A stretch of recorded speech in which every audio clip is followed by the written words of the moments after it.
G'day, Dale Vine here. Do you have a mini project that needs attention around your home?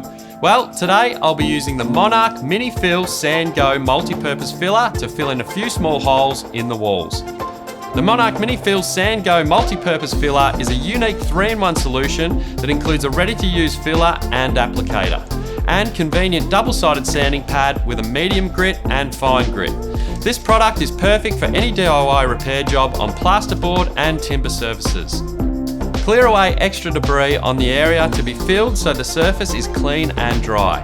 Simply apply filler onto your applicator and apply it directly onto the walls. For larger holes, you might need to complete this step more than once. With its quick dry formula, you'll only need to wait 30 minutes for it to dry. Once the filler is dry, you'll be ready to sand it down using the medium textured side of the sander and then switch to the fine textured side to get a smooth finish.